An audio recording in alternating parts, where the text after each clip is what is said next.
ನಿಮ್ಮ ಹಳೆ ಒಡವೆನ ಅಧಿಕ ಬೆಲೆಗೆ ಮಾರಬೇಕೆ? ಅಟಿಕಾಗೆ ಕಾಲ್ ಮಾಡಿ 8880 ಅಟ್ಟಿಕಾ ಗೋಲ್ಡ್ ಕಂಪನಿ.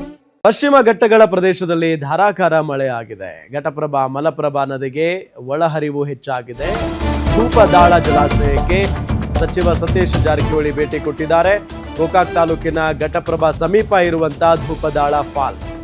ಘಟಪ್ರಭಾ ನದಿಯ ಒಳಹರಿವು ವೀಕ್ಷಿಸಿದ್ದಾರೆ ಸಚಿವ ಸತೀಶ್ ಜಾರಕಿಹೊಳಿ. ನೋಡಿ, ಘಟಪ್ರಭಾ ನದಿಯ ಒಳಹರಿವನ್ನ ವೀಕ್ಷಣೆ ಮಾಡಿದ್ದಾರೆ ಸಚಿವ ಸತೀಶ್ ಜಾರಕಿಹೊಳಿ ಅವರು.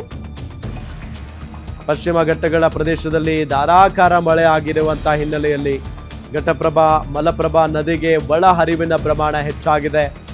ಧೂಪದಾಳ ಜಲಾಶಯಕ್ಕೆ ಸಚಿವರಾಗಿರುವಂತಹ ಸತೀಶ್ ಜಾರಕಿಹೊಳಿ ಅವರು ಭೇಟಿ ಕೊಟ್ಟಿದ್ದಾರೆ. ಗೋಕಾಕ್ ತಾಲೂಕಿನ ಘಟಪ್ರಭಾ ಸಮೀಪ ಇರುವಂತಹ ಧೂಪದಾಳ ಫಾಲ್ಸ್. ಘಟಪ್ರಭಾ ನದಿಯ ಒಳಹರಿವು ವೀಕ್ಷಿಸಿದ್ದಾರೆ ಸಚಿವ ಸತೀಶ್ ಜಾರಕಿಹೊಳಿ ಅವರು.